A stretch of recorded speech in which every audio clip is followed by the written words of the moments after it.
জাতীয় সেমিনারের পক্ষ থেকে এইটা পাশ করে আগামীকাল আপনারা ডিসির কাছে যাবেন, তার কাছে দেবেন এবং সড়কে নাম লাগিয়ে দেবেন ফুলতলি পীর সাহেব কেবলা সড়ক। ক্লিয়ার? ক্লিয়ার? সব আপনাদের সরকারের কাছে চাইতে হইবে। কোথায় সরকার? আপনারা কারা? আপনাদেরকে নিয়ে সরকার। সরকার বাধা দেয় নাকি? দেখেন, দিবে না, দিবে না, দিবে না। তৃতীয় প্রস্তাব, আপনারা এই জাতীয় সেমিনারের পক্ষ থেকে এই প্রস্তাব নিয়ে আসুন যে আপনাদের এই সিলেটে শাহজালাল রহমাতুল্লাহ তাআলা আলাইহির নামে একটা বিশ্ববিদ্যালয় আছে, আছে না? তারই উত্তরসূরির নামে ওই ইউনিভার্সিটিতে একটা হলের নাম করা হবে ফুলতলি পীর সাহেব কেবলা হল। ফুলতলি পীর সাহেব কেবলা হল, ফুলতলি পীর সাহেব কেবলা হল। এটা কোন অর্গানাইজেশনের তরফ থেকে নয়, কোনো কিছুর তরফ থেকে নয়, হোল বাংলাদেশের তরফ থেকে যে আজকে জাতীয় সেমিনার হয়েছে, এই জাতীয় সেমিনারের পক্ষ থেকে লাখ লাখ মানুষের প্রতিনিধিরা এখানে উপস্থিত হয়েছে। তারা এই প্রস্তাব করছে, আপনারা লিখিতভাবে এই জাতীয় সেমিনারের পক্ষ থেকে এই প্রস্তাবটা ডিসির মাধ্যমে পৌঁছিয়ে দেবেন শাহজালাল বিশ্ববিদ্যালয়ের ভাইস চ্যান্সেলরের কাছে। আমি তাকে বলে দেবো ইনশাআল্লাহ। ওকে? অন্তত সরকারের কাছে সবচেয়ে আমরা বসে থাকবো তা নয়। এরপরে আর একটি প্রস্তাব যেটা আমি করতে চাই সেটা হলো সরকার নয়, এই হোসামুদ্দিন এখানে বসাতে। কই হোসামুদ্দিন? কই? এই দাও, আসা ওখানে। হ্যাঁ, বাপের নামে শুধুমাত্র সেমিনার করতেছে না, ওনার যে বইপত্র যা কিছু আছে সেগুলোকে সামনে রেখে ওর মূল্যায়ন করার জন্য ওই ওখানে একটা মাদ্রাসা আছে না? কি মাদ্রাসা? হ্যাঁ, কোন ক্লাস পর্যন্ত আছে? কামেল পর্যন্ত মাদ্রাসা। বলে কি সুবহানাল্লাহ?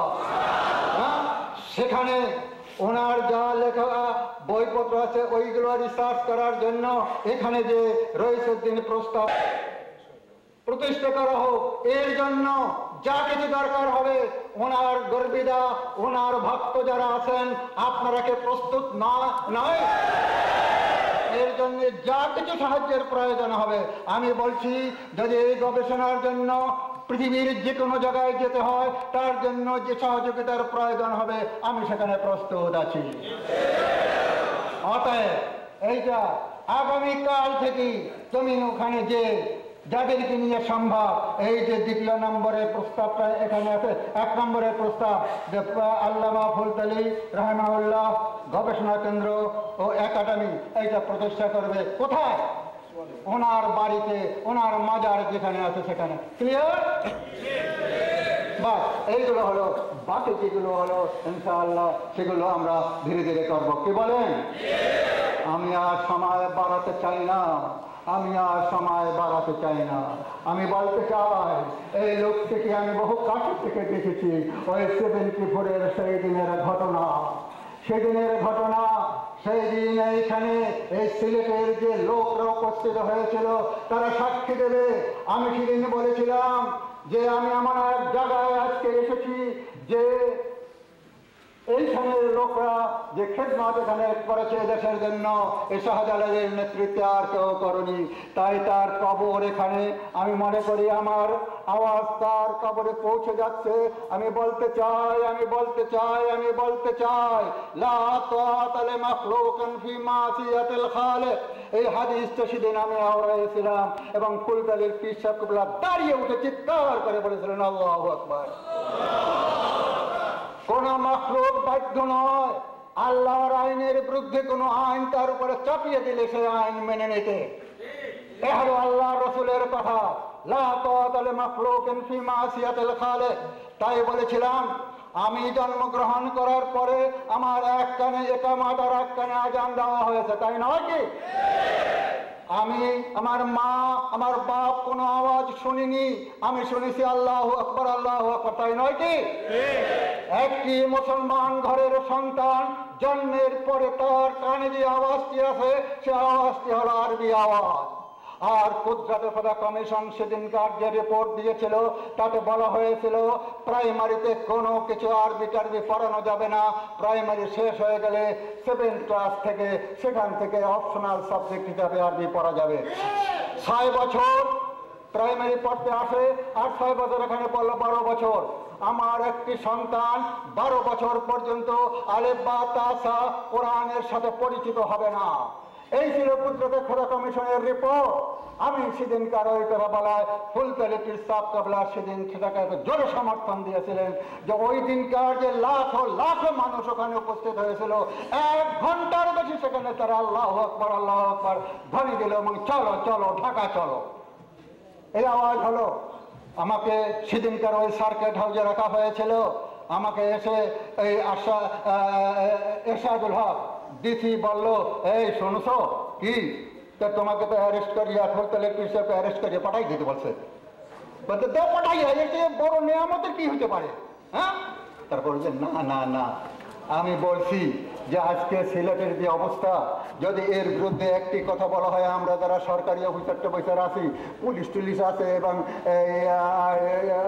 মিলিটারি লোকটোক আছে, কিছু থাকবে না, আর একটা বিল্ডিংয়েরও ইট থাকবে না, সব সুরমা নদীতে পৌঁছে দিবে।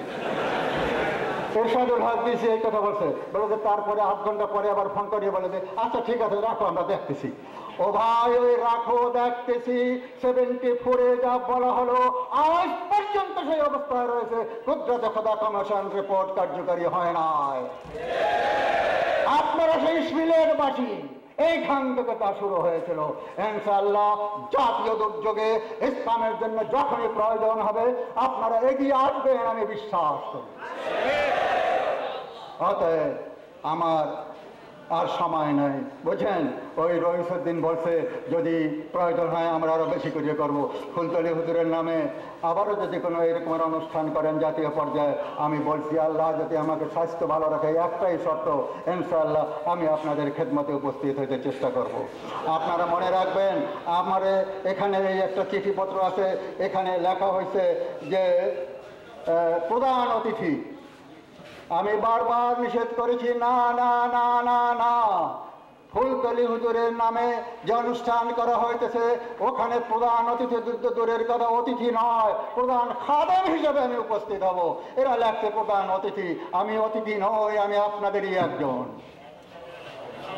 তাই আমার বক্তব্য এখানে শেষ করে দিয়ে আপনাদের কাছে অতটুকু অ্যাপিলে রেখে যেতে চাই। আমি ওই ফুলতলির পীর সাহেব হুজুর কিবলা সম্বন্ধে কিছু কথা বলেছি, কোথাও তার জন্য কোনো অবিদায়, কোনো কি বলে সম্বোধন কিছু করেনি। 2টি শব্দই ব্যবহার করেছি, মর্দে মোমেন, ইনসানে কামেল।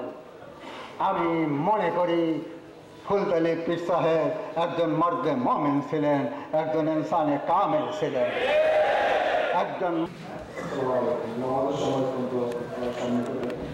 আজকের এই আলোচনা, এই বন্ধন এগুলো থেকে আমরা হয়তো জীবনভিত্তিক অনুষ্ঠানমালার একটা প্রস্তুতি পর্ব সম্পন্ন হলো। ইনশাল্লাহ এই ধরনের আগ্রহী ব্যক্তিগণ আগ্রহ প্রকাশ করে যে টাকায় নিষেধ করার প্রস্তুতি চলছে। ইনশাল্লাহ আগামীতে আমরা টাকা অনুষ্ঠিত করবো বলে আমরা আশাবাদী। আর এখানে প্রস্তাবনা এসেছে যে গবেষণাটা তোমার বিভিন্ন উদ্যোগ গ্রহণ করার প্রস্তাবনা এসেছে। আমি একটু আশ্বাস দিতে চাই যে স্যার বলেছেন যে গবেষণাগার ফুলতলিতে প্রতিষ্ঠা করার, ইনশাল্লাহ সাহেবের নিজ সাথেই এই গবেষণাগার বহুবার আলম মোতালা প্রতিষ্ঠা করে গেছেন। এটাকে সমৃদ্ধশালী করা, এখানে প্রায় 10 লক্ষ টাকার কিতাবাদি ইতিমধ্যে উনি স্থান দিয়ে গেছেন।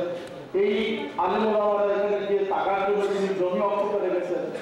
সুতরাং এটাকে আরো সমৃদ্ধ এবং বর্ধিত করতে গিয়ে যা যা প্রয়োজন আছে তার পরিবারের পক্ষ থেকে আমরা সমস্ত সহযোগিতা, সমস্ত ব্যবহার আমরা গ্রহণ করতে প্রস্তুত আছি ইনশাআল্লাহ। আরেকটি কথা, যে জন্য আরো যে সমস্ত উদ্যোগ রয়েছে সেগুলোর ব্যাপারে আমরা সকলে বসে পরবর্তীতে আমরা পরামর্শ করব। আর এই সময় একটা চিন্তা হচ্ছে যে নারী সম অধিকারের ব্যাপারে সরকার যে উদ্যোগ নিতেছে, আমি আজকে সবার পক্ষ থেকে সাহেবুল্লাহ মরিদি কয়েকটি সংগঠনের পক্ষ থেকে, তার পরিবারের পক্ষ থেকে সরকারের নিকট আগ্রহ আবেদন জানাই যে ধরনের সিদ্ধান্ত পরিহার করুন, বাতিল করুন, নতুবা ফুলতলি সাহেবুল্লাহ আজকে দুনিয়াতে নেই সত্য, কিন্তু তার রেখে যাওয়া আদর্শ অনুযায়ী, তার রেখে যাওয়া পথ অনুযায়ী, তার লক্ষ লক্ষ মুরিদিন মহিউদ্দিন রুহানি জিসমানি আল্লাহ রয়েছেন, যারা এই সকল কোরআন শরীফের এই খোদা বিরোধী কোনো আইন পাশ করার বিরুদ্ধে লড়াই প্রয়োজনে শাহাদত বরণ করতে আমরা প্রস্তুত রয়েছি।